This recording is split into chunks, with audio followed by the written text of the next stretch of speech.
अस्सलाम वालेकुम नाजरीन, मैं हूं रेहान नसीर और आप देख रहे हैं हमारा यूट्यूब चैनल हकीकत जानो। दोस्तों, सऊदी अरब अब तब्दील हो रहा है। सऊदी प्रिंस मोहम्मद बिन सलमान के मिशन 2030 ने सऊदी अरब के रंग ढंग बदलना शुरू कर दिए हैं। मोहम्मद बिन सलमान ने खुसूसी तौर पर 2030 मिशन में औरतों पर सख्त कवानीन को नरम किया, जिसमें अब खवातीन को ड्राइविंग की इजाज़त मिली है और 21 साल से ज़्यादा उम्र की खवातीन भी किसी मर्द के बगैर कहीं भी आ जा सकती हैं। दोस्तों, पिछले दिनों सोशल मीडिया पर एक खबर गर्दिश करती रही कि सऊदी अरब के शहर जद्दा में सऊदी अरब की तारीख का पहला नाइट क्लब शुरू होने जा रहा है, जिसको प्रोजेक्ट एक्स का नाम दिया गया और सोशल मीडिया पर भी इसकी काफ़ी धूम रही, जिसको मुख्तलिफ अरब न्यूज़ एजेंसीज ने तंजिया तौर पर सऊदी फर्स्ट हलाल नाइट क्लब की ब्रेकिंग बनाकर भी सर्कुलेट किया।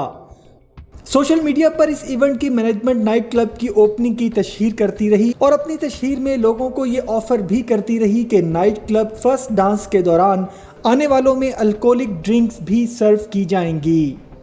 इसके अलावा फेसबुक और दूसरे सोशल मीडिया प्लेटफॉर्म्स पर यह भी तशहीर की गई कि नाइट क्लब की ओपनिंग पर यूएस सिंगर नीयो की भी परफॉर्मेंस होगी।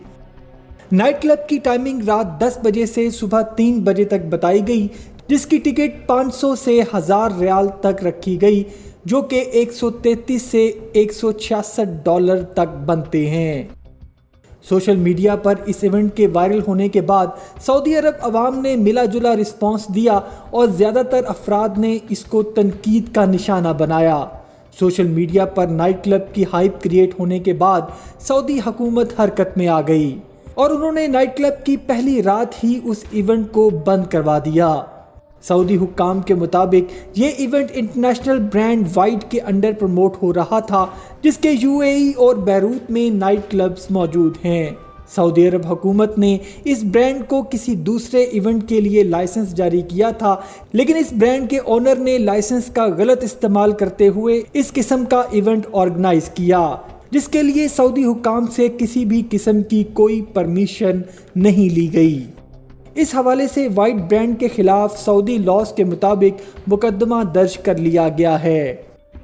दोस्तों, कुछ हलकों में ये भी राय दी जा रही है कि इस किस्म की तशहीर को सऊदी हुक्काम ने जानबूझकर सोशल मीडिया पर वायरल करवाया ताकि अवामी रिएक्शन का पोल किया जा सके कि कितने % अवाम इसके हक़ में हैं और कितने नहीं, और अगर ज़्यादा अवाम इसके हक़ में नज़र आती तो शायद सऊदी हुकूमत इसको बंद ना करवाती, क्योंकि मोहम्मद बिन सलमान के मिशन 2030 में मॉडर्नाइजेशन की आड़ में किसी भी चीज़ की तवक्को की जा सकती है।